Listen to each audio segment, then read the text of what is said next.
What is up, geeks and geekettes? It's another episode of the Countdown to the Geekcast. My name is Ted, aka City, and this is going to be our Skeleton Crew episode 3 discussion. Hopefully, you guys have checked it out. Not going to talk about it just yet. We are going to get there, but we also have a lot of other stuff to talk about today. We actually have, I'm going to say one for sure major announcement that I'd like to make tonight regarding an upcoming interview. And then we also have a movie screening reveal that I can talk about. So I will make that announcement as well. And I will say what movie and I will say when it is. We're just finalizing the last few details regarding which cities we are going to be holding said screening in. If you're in the chat, say what's up. Did you watch Skeleton Crew? Are you at all watching it? Are you interested in it? Are you liking sort of the direction and the tone and what they're doing with it?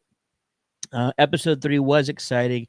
I'll probably briefly talk about episode 3 right now. We'll do non spoilers to start off with, and then we're going to talk sort of more spoilers later on in the episode. But all in all, I'm having a blast with it. It's so refreshing. It's very different, obviously, because this is the first sort of Star Wars project that it really does feel like it is aimed towards a younger audience. And Star Wars has always been about kids. Star Wars has always been a project for kids. You can ask George Lucas himself, who's said that on multiple occasions. However, this one definitely is aiming for that sort of tone of a kid's adventure series, and that is new and that is very refreshing. So I actually really appreciate that. Um, what else? What else?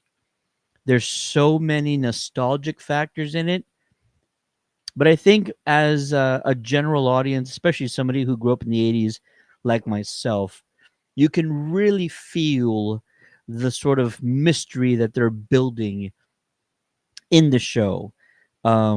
They are setting up elements of this show and this series extremely well, and that's what's hooked me so far. The kids are great, yes. The characters are great, yes. The action is there, but really the thing that I am hooked on is the mystery that they are building with the planet they're from, with the fact that they are being kept hidden from the galaxy. And episode 3 reveals a little bit more about that, but they're still keeping some stuff hidden, which I also appreciate. They're also, they're basically a myth. This planet they're from, At-Aten, they're basically a myth, but it's not just that they're a myth, but also the way that their planet functions.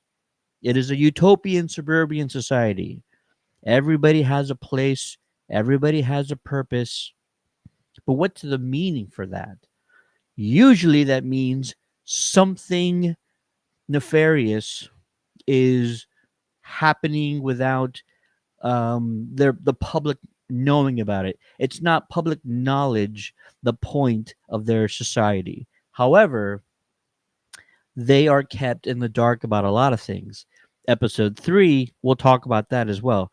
They reveal more things that are being kept from them.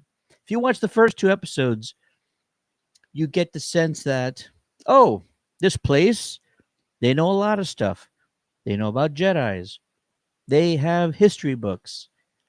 But when you actually, and shout out to Colin from the Star Wars Stuff podcast, who translated all of the language from the school and the books that Wim was reading. These aren't Jedi stories that we know. These are not characters that we've seen before. They may know about Jedis on this planet of Ad-Aten, But these are not Luke. This is not Yoda. This is not Anakin Skywalker. They don't know those people. They have a manipulated um, version of history. And it's really interesting stuff because we've not seen anything like that in Star Wars before. And I was having this discussion on the Star Wars Stuff podcast earlier. It's not that the society of Atatin is naive or dumb or inferior or anything like that. It is an advanced society. They just are being manipulated by something or someone intentionally. They are not allowed to leave the planet.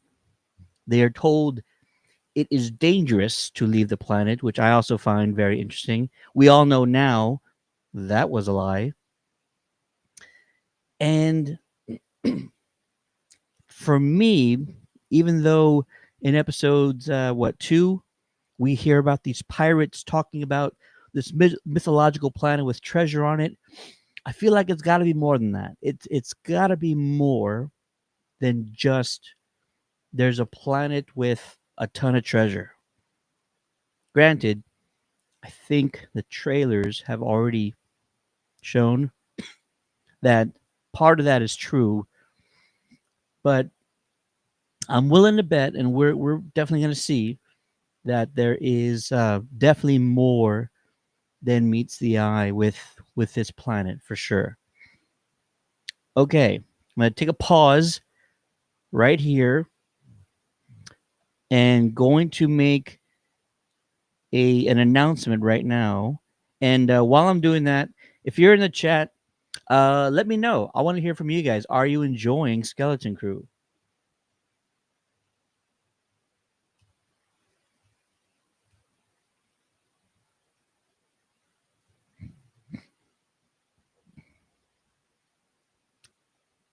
That is the question of the day. Are you enjoying Skeleton Crew? And let's see, right here, right now, we're going to make our first of two announcements of the night. So the very first announcement of the night is going to be our movie screening announcement. For those of you who have been lucky enough to be a part of our movie screenings of 2024, we have had dozens of advanced screenings all year long. And I assumed we were going to end with Sonic 3 being our last screening of 2024. However, I am happily announcing that next Monday, December 16th, we will be holding an advanced screening of Disney's Mufasa. That's next Monday, December 16th. And I'm very excited for it because the trailers look fantastic. The story looks captivating. And it's also scored by Lin-Manuel Miranda. So it's overall an exciting project, and there will be a handful of cities where we will be holding the screening. As of today, I can trying to pull up the picture. As of today, we are finalizing details on which cities will be involved with the advanced screening. I can for sure say that we will have one in San Antonio, and we are looking. It's expected to have the screening on an IMAX screen. That is the expectation. If that changes, I do apologize, but we will hold this next Monday, usually around the same time, 7:30 as usual, and we're just waiting on final details regarding which cities we will be hosting screening in. San Antonio is pretty much a guarantee, I believe.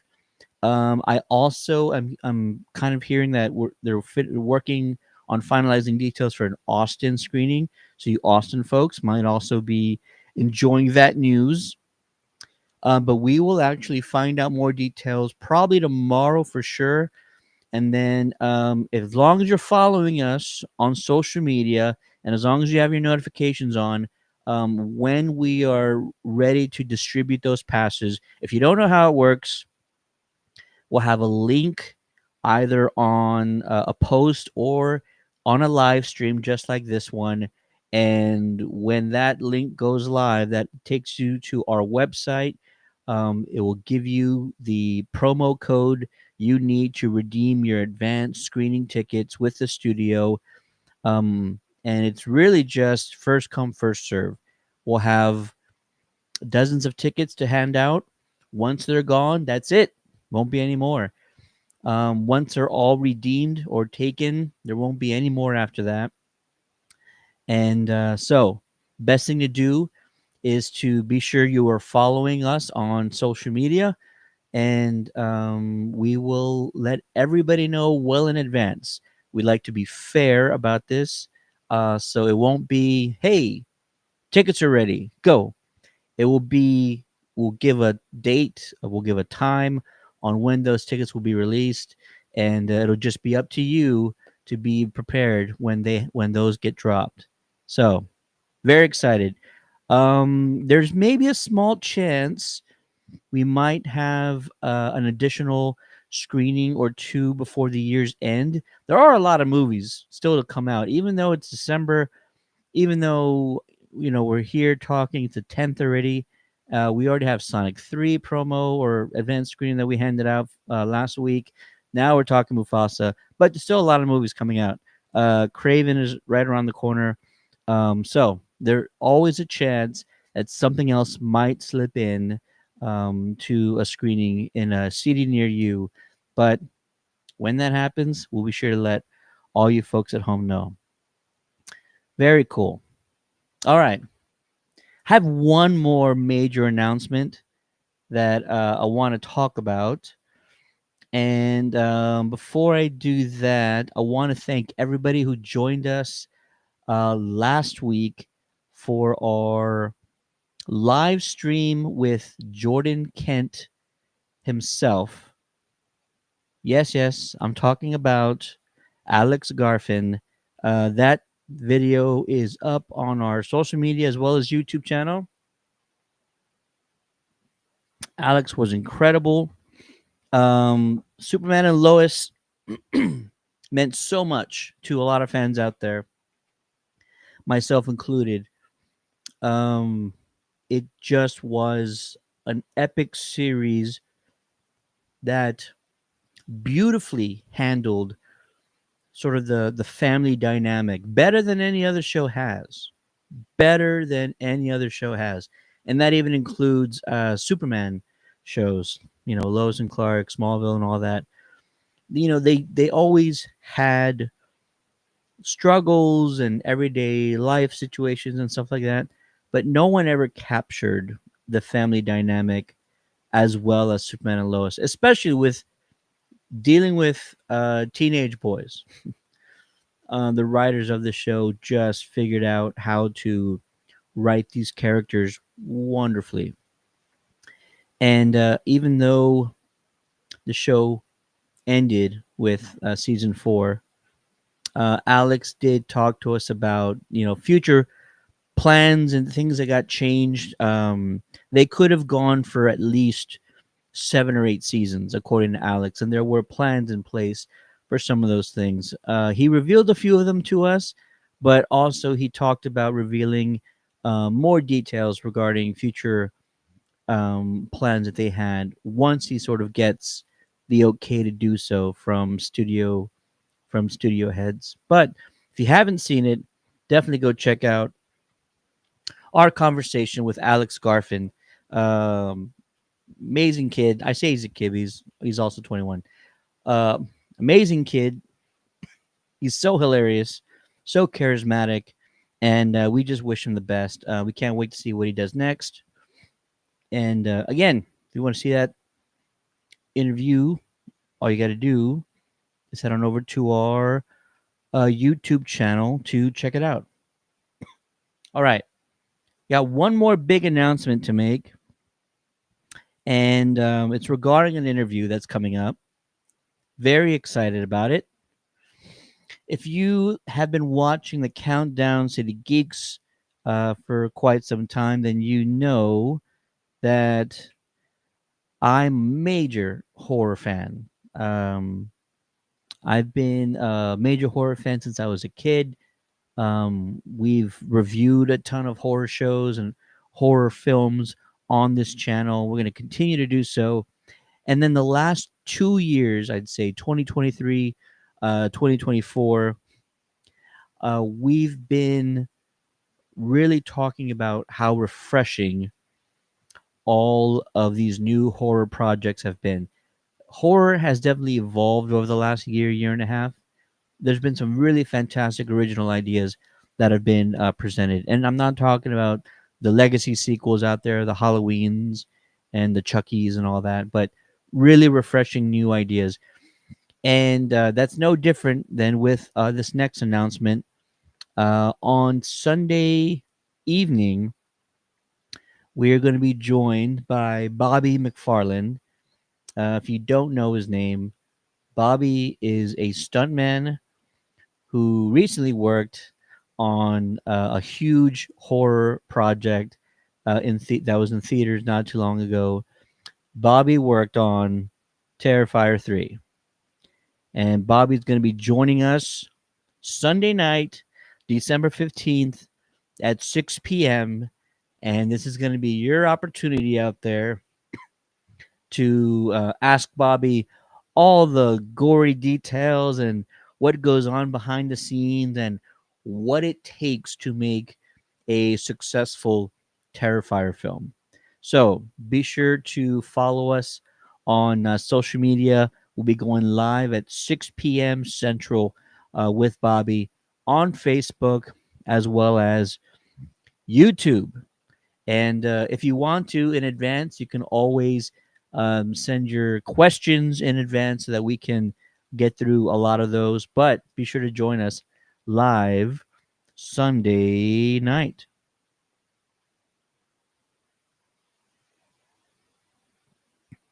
Very cool. All right. Going to be talking about Skeleton Crew episode 3. Going to talk about Skeleton Crew episode 3. And apologies, I think the Bobby interview is going to be 6 p.m. Eastern. Eastern, so that's 5 Central. Got to make sure I get that time right. So once again, the interview with Bobby will be 5 p.m. Sorry, 5 p.m. Central, 6 p.m. Eastern, and you can join us live to ask him your questions on the Terrifier project. Very cool. All right, now talking Skeleton Crew episode 3. Um, definitely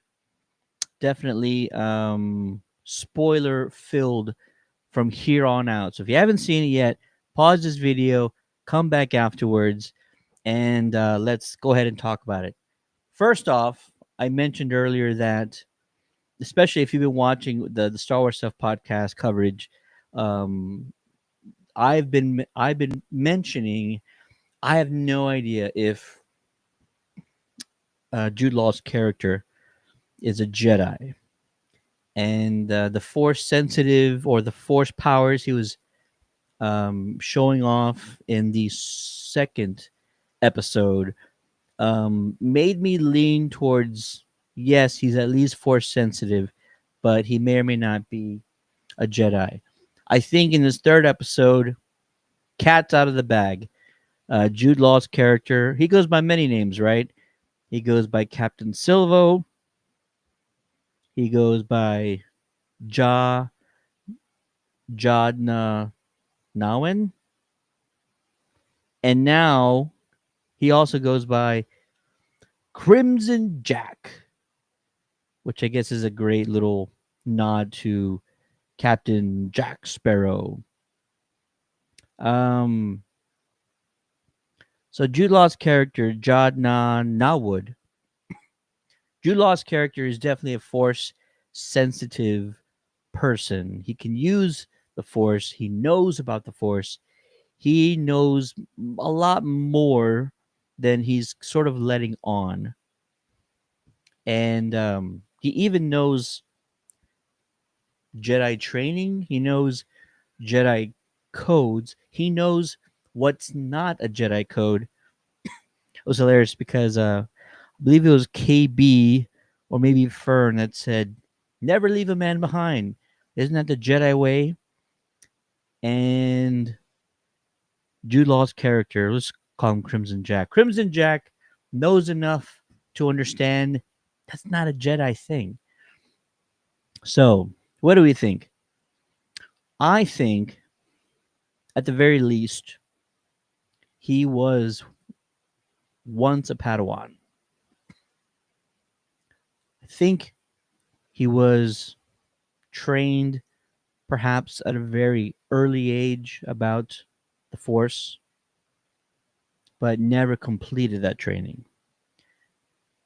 He's never been a Jedi, and he's smart enough to know the difference of what a Jedi is and what a Jedi is not. So, could he be a Padawan from Coruscant? From the Jedi Temple? Could he be a Padawan that escaped Order 66? If you were to say yes, I'd believe you. Am I hoping that he's the little blonde kid that says, Master Skywalker, what do we do? I really hope he is. But it's not a fan theory of mine. I'm not going to go that far to say it is him. I'm just willing to say that would be cool if from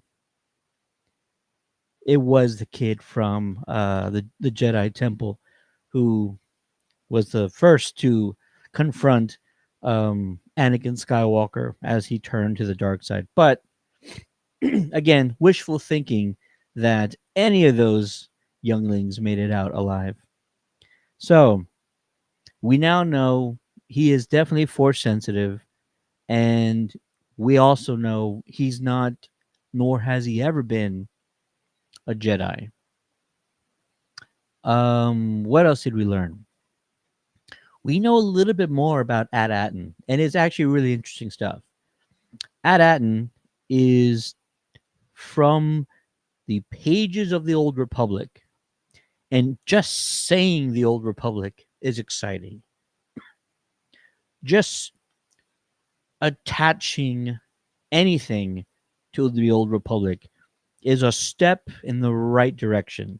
And maybe that's what we needed all along, is baby steps in the right direction so that one day we can finally get Star Wars The Old Republic series or project and Darth Revan eventually doesn't have to be soon, but eventually need to get there. So, the planet they are from is from the pages of the Old Republic. It is been kept hidden from society ever since then. Sorry, not society. Their planet's been kept hidden from outside their planet, been cloaked. It's been hidden away from the entire galaxy for years, decades, millennia.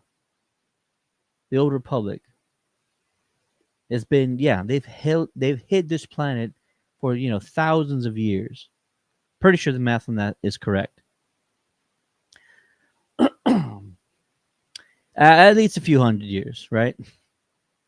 And let's see. we meet Kim, who's this owl friend of Crimson Jack, and she's the one that really kind of helps us understand just the lengths that whoever's controlling this planet, the lengths that they've gone to hide this planet. And she also mentioned all the other planets have been destroyed from sort of the old Republic lore, and this is the only one that remains.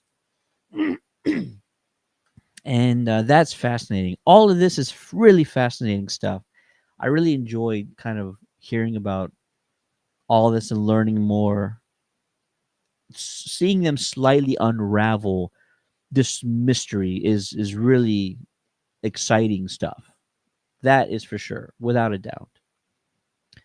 Um, it can't just be treasure on this planet. That's not enough for me. It might be enough for the story, but it's definitely not enough for me. I Now that we know this is a planet that once belonged to the old Republic, and we do know that there's treasure on it somewhere. There's definitely more than meets the eye, more than we've already uncovered. There's going to be major reveals coming up. One of the things that Disney did was they had let all the major media outlets, not us, we're like a smaller middle media outlet. They let all the major media outlets watch the first 3 episodes, not the fourth and going forward, not the entire season, just the first three. Reason why studios do that is because usually the episode after, there are some major ramifications that occur, and they don't want anything of major significance leaking out. So you can expect in episode 4 and potentially going forward that there's going to be some major reveals, most likely with Atten, potentially with the Old Republic. We may learn some stories from the Old Republic regarding how this planet um, became the way that it is, how it got, who decided to hide it, the purposes of why they decided to hide it, and all of that should be very fascinating. I'm even hoping we hear some very familiar names from the Old Republic. That would be exciting because this society on Atatin, they know Jedi's and Sith exist. They just don't know the real ones, or at least the ones that we know. They actually may know Jedi's and Sith from the Old Republic, which would be fascinating. But they don't know Luke. They don't know Yoda. They don't know Mace Windu. They don't know Anakin Skywalker. They know nothing of the modern or recent timeline of events. They don't even know the war happened. They are completely cut off from the rest of the galaxy. Fascinating. Very fascinating. Why? Why are they not allowed to leave? Because if you think about it, they don't know that a treasure exists, right? They don't know what they would be protecting. They could have just changed the planet long ago. Just call it Earth.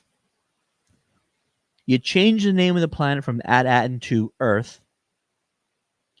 Society can go on as it has been, and people leaving the planet would never know what they're protecting or what is worth protecting on the planet.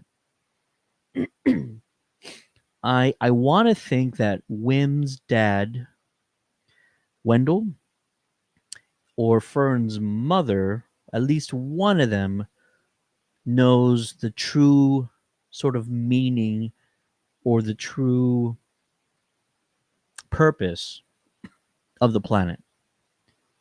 I would like to think so, but this ruse, this charade that has been implemented is bigger than all that, and it takes way more people and individuals to keep something like this going for this amount of time.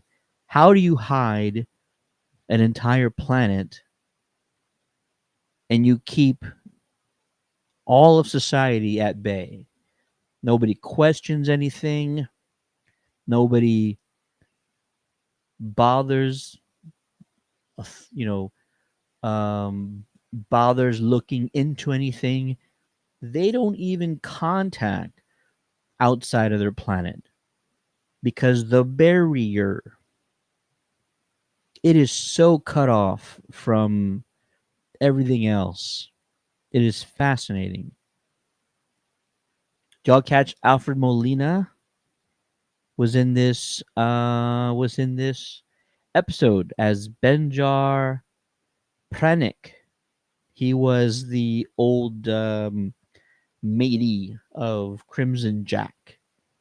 So shout out to Alfred Molina, incredible actor, as everybody knows. I don't know if there's any other major cameos in this one. No, I don't think there were. So it's fascinating.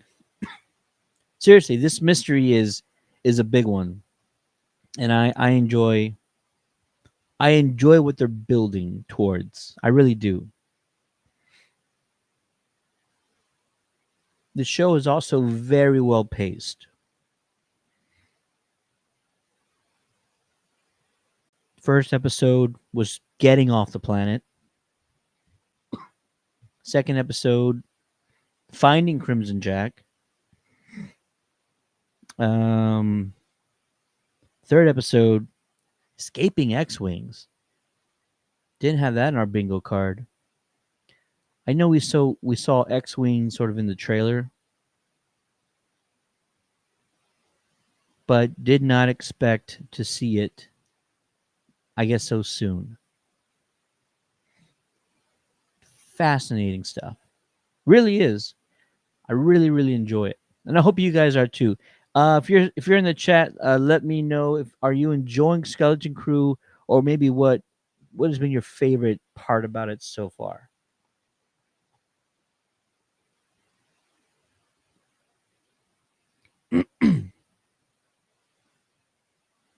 Oh man! Earlier I mentioned they didn't know about the war. Alderaan. They still think Alderaan is around. They don't even know it's been obliterated. Yeah, it is fascinating the mystery that they're building with this show. It really is.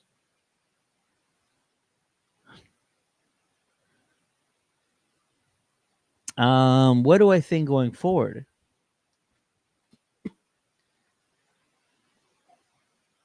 What does Crimson Jack do with the information that not only is Adatin a real place,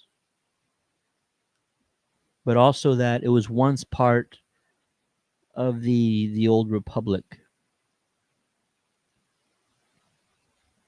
And he is force sensitive, but he's never been a Jedi. If you ask me if there's any planets remaining from the old Republic, it's destined to have strong ties to the Jedi there. Just my opinion.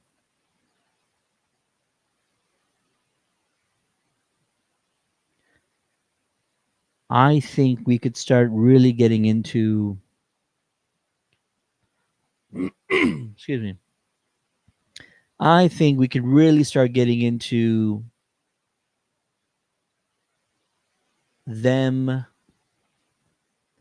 not only unraveling the mystery of Adatin, But Crimson Jack's character, Jude Law's character, sort of finding his purpose and reigniting his ties with the Jedi. I'd love to see that. I really would. I think it could be really a strong character arc to see an individual. He's basically Aragorn from Lord of the Rings, right? Strong ties to his past, but practically um, been living independently for himself or selfishly as a criminal, wanted man all this time, and help him finding strong ties to his past and the Jedi would be fascinating. So I could really see that happening. Oh man, I do appreciate the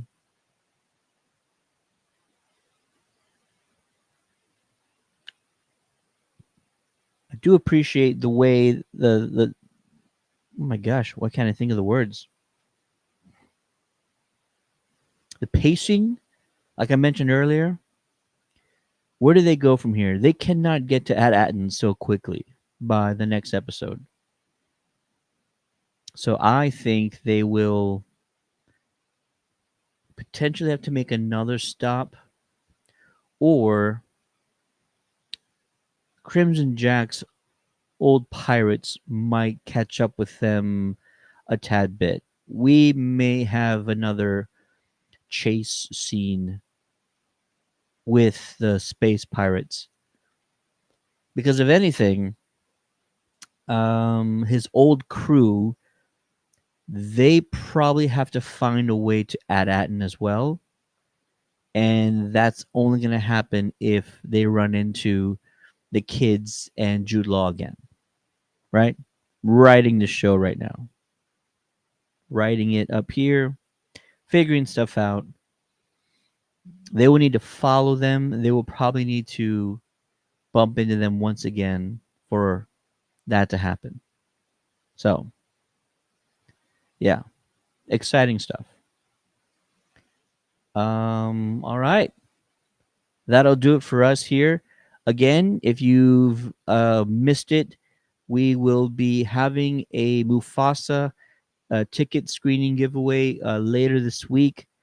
Details coming soon. We will also have Bobby McFarlane, stunt man for Terrifier 3, on the show Sunday evening, 5 p.m. Central, 6 p.m. Eastern. So, you Terrifier fans out there, be sure to join us for that live stream on Sunday.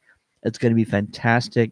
We also have a lot of fantastic other guests in the works right now. I don't want to say too much about that, but we do have some big ones coming up, and all very exciting stuff. All right, the Countdown City Geeks. My name is Ted, aka Steady. Be sure to check back later this week for those tickets, and we'll see you on Sunday for the interview with Bobby McFarlane from Terrifier, and we'll also continue our conversation with not only Skeleton Crew but also Creature Commandos. Our Creature Commandos post-show discussion will happen Thursday night. I will see you guys there. Y'all have a wonderful night, and I'll see you next time.